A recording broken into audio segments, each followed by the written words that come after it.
When we first came to Houston, uh, I didn't know anybody except a doctor who had been chief resident when I was a resident in New Orleans.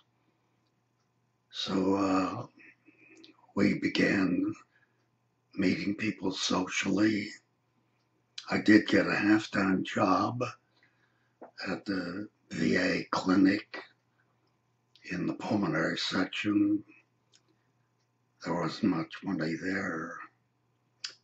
So I would have liked to have a little money coming in, and I'd like to be busy.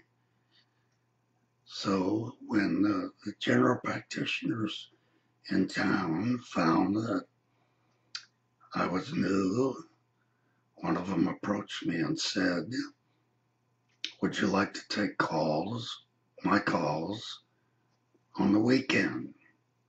I said, "Yes, I'd like that." I knew that way I could be busy, not get a lot of money, but I was not happy about my boredom.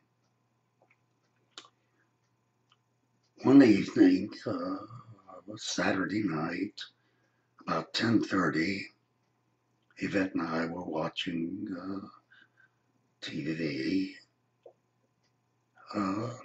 Phone rang. It was the answering service of the general practitioner.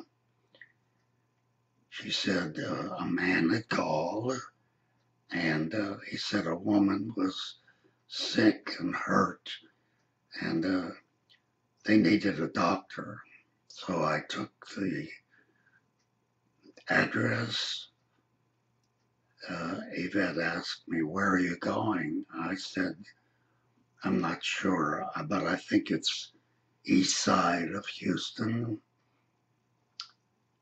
near Harrisburg someplace." She said, "Are you sure that that's an area you want to be going to on Saturday night?" I said, "Nothing bad's going to happen. I'll just check and see what is going on and I'll be home." She said, "Okay, I'm going to sit up and wait for you." About an hour and a half later, I knocked on the door. Yvette opened it, looked at me, and said, "What happened to you?" My double-breasted suit was covered with blood, and the buttons on the front had been torn loose. I said, "Here's a pint of ice cream I picked up on the way back from my call. Serve that up, and while we're eating it, I'll tell you what happened."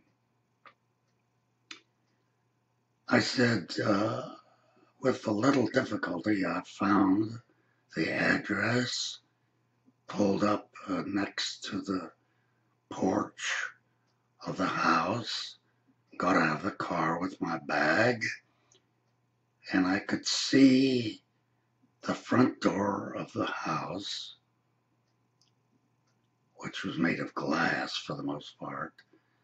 I saw a figure run across the hallway. I waited a moment. The figure didn't appear again, so I got up on the porch, knocked on the door. Nothing happened. Nobody answered.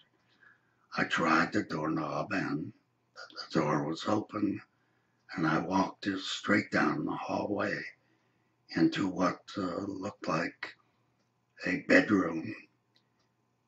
There on the floor was a woman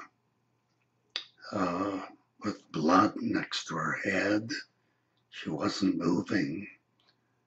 So the first thing I did was to check her pulse, which was okay, and to check her breathing, and that too was okay.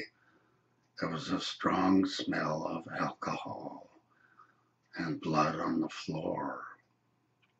I checked her head uh, where there was a scalp wound, and the woman stirred, and I said to her, "Are you all right?"